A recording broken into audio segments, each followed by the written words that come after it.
नमस्कार विद्यार्थियों, वैदिक एकेडमी डिजिटल प्लेटफॉर्म पर आपका हार्दिक स्वागत है। विद्यार्थियों, आज की जो प्रश्नोत्तरी शुरू करने जा रहे हैं और हमारी जो प्रश्नोत्तरी है उस प्रश्नोत्तरी का जो नाम है वो है कौन बनेगा गवर्नमेंट सर्वेंट। और इस प्रश्नोत्तरी का आज भाग 4 शुरू करने जा रहा हूँ और भाग 4 जो है वो टॉपिक है गुर्जर प्रत्यार राजवंश। गुर्जर प्रत्यार राजवंश विद्यार्थियों, मैं आपके सामने जो जो चित्र दिखा रहा हूँ, तस्वीर जो आपके सामने दिखा रहा हूँ, वो जो तस्वीर है वो गुर्जर प्रत्यार शासक मिहिर भोज की तस्वीर आपके सामने मैं दिखा रहा हूँ, जो प्रत्यार शासकों का सबसे शक्तिशाली शासक था। विद्यार्थियों, अपनी ये जो प्रश्नोत्तरी है, अपना जो ये चैनल है, इस प्रश्नोत्तरी और चैनल दोनों को मतलब जो है अपने दोस्तों तक शेयर करें और ज़्यादा से ज़्यादा इसको लाइक करें और ज़्यादा से ज़्यादा इसको सब्सक्राइब करवाएं। विद्यार्थियों, आज की प्रश्नोत्तरी का मैं आपको पहला क्वेश्चन शुरू करने जा रहा हूँ और पहला जो क्वेश्चन है वो ये है कि निम्न में से किस इतिहासकार ने गुर्जर प्रत्यारों की 26 शाखाओं का उल्लेख किया है। कि कौन सा इतिहासकार है जिसने गुर्जर प्रत्यारों की 26 शाखाओं का जो है उल्लेख किया है। A option doctor Gopinath Sharma, B Manohar Nainsi, C doctor Dashrath Sharma और दे कर्नल टोड। तो इसका जो सही आंसर है वो है बे मनोहर नैन्सी। और मनोहर नैन्सी जिसने मतलब जो है गुर्जर प्रत्यारों की 26 शाखाओं का जो है उल्लेख किया है, मनोहर नैन्सी। और कहते हैं कि इस मनोहर नैन्सी ने इस गुर्जर प्रत्यारों की 26 शाखाओं के अंदर जो सबसे प्रमुख जो शाखा बताई है वो बताई है मंडोर के प्रत्यारों की जो शाखा है, वो सबसे प्रमुख शाखा जो है मंडोर के प्रत्यारों की बताई है। विद्यार्थियों, कहते हैं कि मनोहर नैन्सी मारवाड़ के शासक जसवंत सिंह जो प्रथम है उनके दीवान थे, यानी उनके मंत्री थे। और उन्होंने जो है मारवाड़ मनोहर जो नैन्सी है, उन मनोहर नैन्सी को अपन राजपुताने का अबुल फजल कहते हैं। राजपुताने का अबुल फजल जो है वो अगर किसी इतिहासकार को कहा जाता है तो वो कहा जाता है अपने मनोहर नैन्सी को। मनोहर नैन्सी जिसे राजपुताने का अबुल फजल कहा जाता है, और अबुल फजल जो कहा है वो कहा है अपने मुंशी देवी प्रसाद ने। विद्यार्थियों, आगे क्वेश्चन बढ़ते हैं, अपने लेते हैं आज के दूसरा क्वेश्चन। और दूसरा क्वेश्चन ये रहा आपके सामने। सवाल आपसे पूछा है कि असंगत है, यानी कि जो 4 ऑप्शन जो आपके सामने दिए गए हैं उनमें से एक जो है वो असंगत है, यानी गलत है। तो देखते हैं कौन सा असंगत है। आपके सामने दिखाई दे रहा है कि यानी एक तरफ तो आपको शासक दिया है, दूसरी तरफ जो है उसका उपनाम दिया है, यानी उपाधि जो है दी गई है। ए ऑप्शन के अंदर जो शासक दिया वो दिया नागबड़ प्रथम और उसका उपनाम दिया आपके सामने मलेच्छों का नाशक। तो ये बिल्कुल सही है। नागबड़ जो प्रथम है उसको जो है नागबड़ प्रथम को जो है मलेच्छों का नाशक कहा जाता है। और ये जो नागबड़ प्रथम, ये जो मलेच्छ है, मलेच्छ का है अरब लोगों को। किसको कहा है? अरब जो विदेशी जो मतलब जो है यहाँ लड़ाकू थे अरब, उनको जो है मलेच्छ कहते हैं अपने हिंदुस्तान के अंदर। तो इन अरबों का जो है इसने नागबड़ प्रथम ने सफलता मुकाबला किया था, उनका विनाश किया था, इसलिए इसको मलेच्छों का क्या कहा जाता है? नाशक कहा जाता है। बे ऑप्शन के अंदर है मीर भोज जिसकी उपाधि दे रखी है प्रभास पाटन। बिल्कुल सही बात है, मीर भोज को प्रभास पाटन कहा जाता है। से ऑप्शन के अंदर वस्त्रराज को कहा जाता है रण हस्तिन। तो ये भी बिल्कुल सही है, रण हस्तिन कहा जाता है। रण का मतलब होता है युद्ध, हस्तिन मतलब होता है हाथी, यानी युद्ध का हाथी जो है वो किसको कहा जाता है? वस्त्रराज को कहा जाता है। और दे ऑप्शन जो आपके सामने दिया महिपाल और इसके सामने उपनाम दिया निर्भय नरेश। तो ये गलत है, महिपाल को निर्भय नरेश नहीं कहते, निर्भय नरेश कहा जाता है महेंद्र पाल को। प्रत्यार शासक महेंद्र पाल, जिसको निर्भय नरेश कहा जाता है। और बढ़ते अपन अगले क्वेश्चन की तरफ। और क्वेश्चन संख्या जो 3 आपके सामने है वो ये रही। क्वेश्चन संख्या 3 सवाल पूछा है प्रत्यार वंश का संस्थापक कौन था, यानी प्रत्यार वंश की जो है स्थापना किस शासक ने की थी। तो ए ऑप्शन आपके सामने नागबड़ प्रथम, बे सिल्लुक, से हरिश्चंद्र और दे रजिल। इसका जो सही आंसर रहेगा वो रहेगा हरिश्चंद्र जिसने प्रत्यार राजवंश की जो है अपने मारवाड़ के अंदर जो स्थापना की थी। और कहते हैं कि हरिश्चंद्र ने जो अपनी राजधानी है वो राजधानी बनाया था मंडोर को। तो प्रत्यारों की जो पहली जो राजधानी है वो मंडोर है। और बढ़ते हैं अपन अगले क्वेश्चन की तरफ। और अगला क्वेश्चन जो है आपके सामने ये रहा। क्वेश्चन संख्या 4 ये पूछा है कि कौन से प्रत्यार शासक ने मंडोर में विजय स्तंभ का निर्माण करवाया। कि कौन सा प्रत्यार शासक था जिसने मंडोर यानी जोधपुर के अंदर जो है अपने विजय स्तंभ का जो है निर्माण करवाया। ऑप्शन ए है कुकुक, बे वत्सराज, से नागभट्ट प्रथम और दे हरिश्चंद्र। तो इसमें से जो इस क्वेश्चन का जो सही आंसर है वो है कुकुक। कुकुक जिसने मतलब जो है मंडोर के अंदर विजय स्तंभ का जो है निर्माण करवाया। ये जो विजय स्तंभ है, मंडोर का जो विजय स्तंभ है, ये राजस्थान के अंदर दूसरा प्राचीन विजय स्तंभ है, दूसरा प्राचीन विजय स्तंभ, दूसरा प्राचीन जो है विजय स्तंभ है। इससे पहले यानी राजस्थान के अंदर जो प्रथम यानी राजपूताना के अंदर जो प्रथम जो विजय स्तंभ है वो है बयाना किले के अंदर, बयाना दुर्ग। और बयाना दुर्ग जो पड़ता है वो पड़ता है भरतपुर के अंदर। भरतपुर के अंदर जो बयाना दुर्ग, इसके अंदर जो है राजस्थान का प्रथम जो है विजय स्तंभ माना गया, मतलब जो है बनवाया। और ये जो बयाना का जो विजय स्तंभ है ना, इस विजय स्तंभ का जो निर्माण करवाया था वो करवाया था गुप्त शासक था समुद्र गुप्त। समुद्र गुप्त ने जो है बयाना के जो है विजय स्तंभ का क्या करवाया था, निर्माण करवाया था। तो दोस्तों प्रिय विद्यार्थियों आगे बढ़ते हैं अपना अगले क्वेश्चन की तरफ। और क्वेश्चन संख्या 5 जो है वो आपके सामने है। वह प्रतिहार शासक जिसके शासनकाल में कन्नौज को लेकर के त्रिपक्षीय युद्ध लड़ा गया था, कि कौन सा प्रतिहार शासक है जिसके शासनकाल के अंदर जो है कन्नौज को लेकर के, कन्नौज यूपी के अंदर जगह पड़ती है, कन्नौज यूपी के अंदर जगह पड़ती है, तो कन्नौज को लेकर के त्रिपक्षीय युद्ध लड़ा गया था। और इस क्वेश्चन का जो आंसर है वो आपके सामने। ऑप्शन ए नागभट्ट प्रथम, ऑप्शन बी मीरभोज, ऑप्शन से वस्त्राज और ऑप्शन दे महिपाल। यानी ये पूछा है कन्नौज को लेकर के त्रिपक्षीय युद्ध लड़ा गया किस मतलब जो है शासक के समय। तो जो है इसका जो सही आंसर है वो है वस्त्राज। प्रत्यार शासक वस्त्राज जिसके शासनकाल के अंदर कन्नौज को लेकर के त्रिपक्षीय युद्ध लड़ा गया। त्रिपक्षीय मतलब होता है तीन पक्षों के बीच में जो युद्ध लड़ा जाता है उसको त्रिपक्षीय कहते हैं। तीन पक्ष कौन कौन से, एक तो जो है पक्ष जो था वो तो एक तो अपने गुर्जर प्रतिहार वाला था, गुर्जर प्रतिहार, गुर्जर प्रतिहार। एक अपने बंगाल के अंदर था पाल वंश, और एक जो है राष्ट्रकूट जो है महाराष्ट्र के अंदर जो एक वंश था जिसका नाम था राष्ट्रकूट वंश। और इन तीनों के बीच में गुर्जर प्रतिहार, पाल और राष्ट्रकूटों के बीच के अंदर लेकर के कन्नौज को लेकर के जो है त्रिपक्षीय युद्ध लड़ा गया था। बढ़ते अपन अगले क्वेश्चन की तरफ। और अगला जो क्वेश्चन है वो आपके सामने क्वेश्चन संख्या 6 आपके सामने है। महमूद गजनवी द्वारा कन्नौज पर आक्रमण के दौरान कन्नौज का प्रतिहार शासक कौन था। महमूद गजनवी, गजनी का मतलब सुल्तान था, और इसने जब कन्नौज पर आक्रमण किया, कन्नौज पर महमूद गजनी ने आक्रमण किया था 1018 ईस्वी के अंदर। तो कन्नौज पर आक्रमण के दौरान वहाँ का शासक कौन था, भाई प्रतिहार शासक कौन था। तो option A Yashpal, option B Rajpal, option C Mahipal और ऑप्शन दे महेंद्रपाल। तो इस क्वेश्चन का जो मतलब सही जो आंसर है वो है राजपाल। राजपाल या आपको कहीं कहीं पर लिखा हुआ मिलेगा आपको राज्यपाल, राज्यपाल भी लिखा हुआ मिल सकता है। तो ये भी जो है ऑप्शन बिल्कुल ही सही है। मित्रों कहते हैं कि जब कन्नौज पर महमूद गजनी ने आक्रमण किया तो वहाँ से जो ये राजपाल है वो कन्नौज छोड़ करके भाग गया था। और भागने पर यहाँ पर एक चंदेल शासक थे, महोबा के कुछ चंदेल शासक थे, चंदेल शासक थे गंग, और गंग का बेटा था गंगाधर। इन दोनों ने मिलकर के इस राज्यपाल की जो है हत्या कर दी थी, राज्यपाल की हत्या कर दी थी। बढ़ते हैं अपन अगले क्वेश्चन की तरफ। और क्वेश्चन संख्या 7 ये जो आपके हैं सामने, क्वेश्चन संख्या 7 ये पूछा है कि निम्नलिखित में से कौन सा गुर्जर प्रतिहार राजवंश से संबंधित नहीं है। यानी कि 3 शासक आपके सामने दे रखे हैं और एक जो है वो अलग है जो गुर्जर प्रतिहार राजवंश से बिल्कुल संबंधित नहीं है।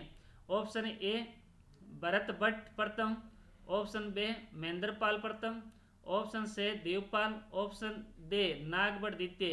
तो इसका जो सही आंसर है वो है ए भरत भट्ट प्रथम। ये गुर्जर प्रतिहार वंश से नहीं है, बाकी ये तीनों जो है गुर्जर प्रतिहार वंश से संबंधित है।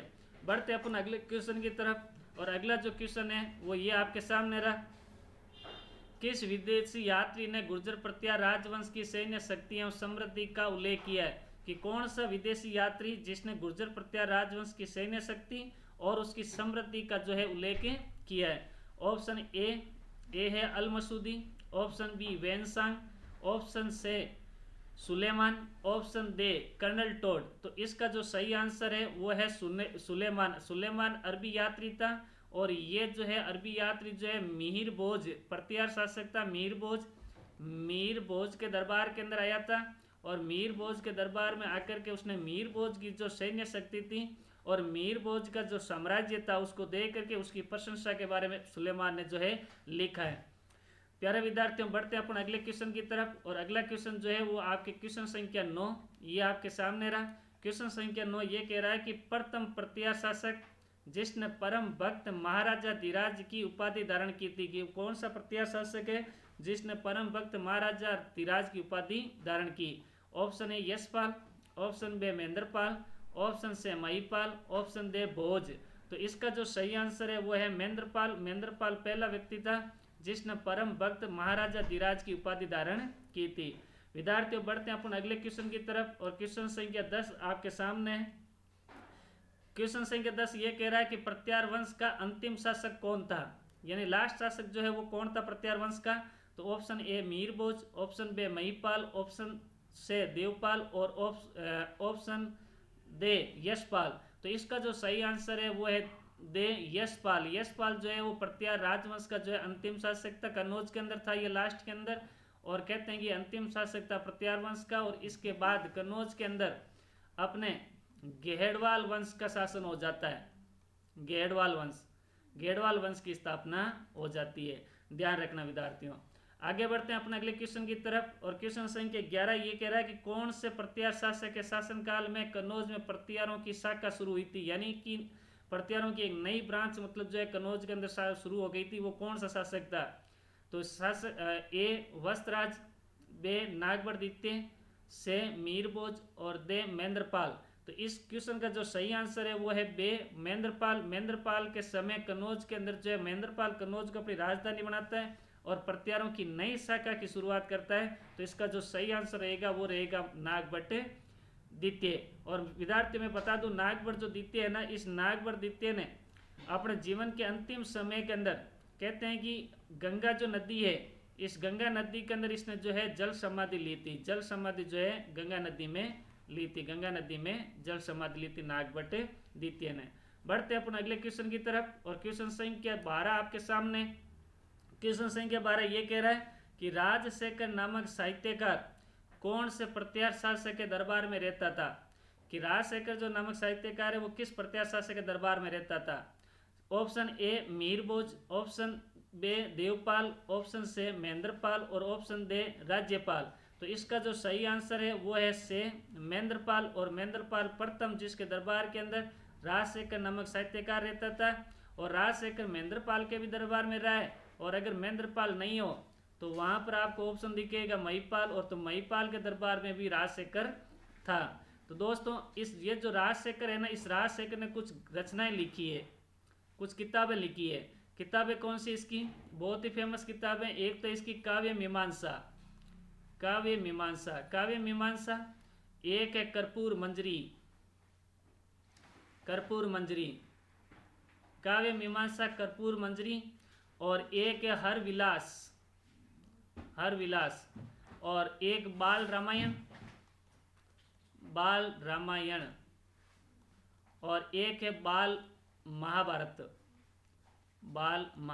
ये जो है 5 किताबें जो है वो राजशेखर की लिखी हुई रचनाएं हैं। अगला क्वेश्चन बढ़ते हैं क्वेश्चन संख्या 13 की तरफ। क्वेश्चन संख्या 13 ये कह रहा है कि ग्वालियर प्रशस्ति में किस प्रत्यार शासक को कर्ण की उपाधि दी गई है? कर्ण यानी एक बहुत बड़ा दानवीर राजा हुआ महाभारत काल के अंदर कर्ण, उसके समान जो है कौन सा प्रत्यार शासक था जो मतलब जो ज्यादा मतलब दान वगैरह देता था, और उसको कर्ण का मतलब जो उपाधि दी गई है ग्वालियर प्रशस्ति में? तो ए ऑप्शन नागभट्ट द्वितीय, B option Rambhadra, C option Nagabhata प्रथम और डी ऑप्शन मीरभोज। तो इस क्वेश्चन का जो सही आंसर है वो है ए नागभट्ट प्रथम, जिससे कर्ण की उपाधि दी जाती है, क्योंकि इस बंदे ने मतलब जो है ये अपनी जो है दानशीलता के लिए जो है फेमस था, इसलिए इसको मतलब जो है कर्ण की उपाधि दी गई है। नागभट्ट प्रथम को तो मलेच्छों का नाशक कहा जाता है, ग्वालियर प्रशस्ति में कहा जाता है, ये जो मैं आपको पहले बताया हूँ। बढ़ते अपन अगले क्वेश्चन की तरफ। क्वेश्चन संख्या 14 आपके सामने कि प्रत्यार शिलालेखों में पदाधिकारियों का उल्लेख ये आता है, मतलब किस नाम से आता है? पदाधिकारी को किस नाम से मतलब प्रत्यार शिलालेखों में कहा गया? जो पदाधिकारी थे उनके लिए कौन सा नाम वर्ड यूज करते थे? ए ऑप्शन युवराज, बी ऑप्शन राजपुरुष, सी ऑप्शन रत्नी, डी ऑप्शन मंत्री। तो इसका जो सही आंसर है वो है राजपुरुष। राजपुरुष जो है इसको कहा जाता है, राजपुरुष को।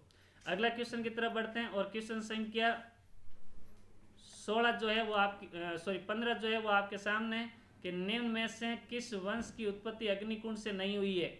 यानी कि आपके सामने जो ऑप्शन दिए हैं उनमें से कौन सा राजवंश है जिसकी उत्पत्ति अग्निकुंड से नहीं हुई है।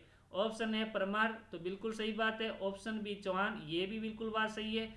ऑप्शन सी से प्रतिहार, ये भी बिल्कुल सही है। और ऑप्शन दे सिसोदिया, तो सिसोदिया जो राजवंश है इसकी अग्निकुंड से मतलब जो है उत्पत्ति नहीं है। सिसोदिया राजवंश ये मेवाड़ के अंदर था और मेवाड़ के अंदर पहले गुइल राजवंश था और गुइल राजवंश के बाद में सिसोदिया राजवंश जो है राणा हमीर जो है इसकी स्थापना करता है। सिसोदिया राजवंश की शुरुआत करता है राणा हमीर, वहां से सिसोदिया राजवंश चलता है। तो ये जो बाकी के जो है ना परमार, प्रतिहार, चौहान और एक और है चालुक्य, ये चालुक्य, ये चारों के चारों जो है वो अग्निकुंड से उत्पन्न है, बाकी ये दूसरा जो है वो अलग है। बढ़ते हैं अगले क्वेश्चन की तरफ। क्वेश्चन संख्या 16 सवाल पूछा है कि गुर्जर प्रतिहार राजवंश का मुख्य केंद्र था, कि राजस्थान के अंदर गुर्जर जो प्रतिहार है वो उनका मुख्य केंद्र कौन सा है। तो option A Mewar, option B Dhundhar, option C Marwar और ऑप्शन डी हाड़ौती। तो गुर्जर प्रतिहारों का जो मुख्य जो केंद्र था वो था मारवाड़, मारवाड़ इनका मुख्य केंद्र था। और कहते हैं कि गुर्जर जो प्रतिहार राजवंश है ना उनका जो राजस्थान के अंदर जो शासनकाल था वो था अपने 6वीं सदी से लेकर के 10वीं सदी तक, 6वीं से 10वीं सदी तक जो है गुर्जर प्रतिहारों का शासनकाल था। विद्यार्थियों बढ़ते अपना अगले क्वेश्चन की तरफ और क्वेश्चन संख्या 17 ये आपके सामने है कि सवाल ये है कि वे विदेशी यात्री जिसने प्रतिहारों को तो अलगुर्जर तथा राजा को बोरा कह करके पुकारता था। यानी कि प्रतिहार जो थे ना उनको तो अलगुर्जर कहता और प्रतिहारों का जो राजा था उसको ये बोरा कहता था। कौन सा मतलब विदेशी यात्री था। तो option A Sulaiman, option B al Masudi, option C mister Jackson, option D Cunningham. तो इसका जो सही आंसर है वो है अल मसूदी। अल मसूदी जो है अरब का यात्री था और ये मतलब अल मसूदी जो है ना ये अल मसूदी महिपाल के दरबार के अंदर आया था। प्रतिहार शासक महिपाल महिपाल के दरबार के अंदर अल मसूदी आता है और प्रतिहारों को अल गुर्जर और राजा को बोरा कह करके पुकारता है। अगला क्वेश्चन बढ़ते हैं क्वेश्चन संख्या 18। क्वेश्चन संख्या 18 आपके सामने सवाल पूछा है कि प्रतिहार शासकों ने अपने राज्य में सर्वाधिक किस धर्म को संरक्षण दिया था, कि प्रतिहार राज्यों ने सबसे ज्यादा किस धर्म को संरक्षण दिया है। तो ऑप्शन ए जैन धर्म, ऑप्शन बी भागवत धर्म, ऑप्शन से बौद्ध धर्म, ऑप्शन दे मुस्लिम धर्म।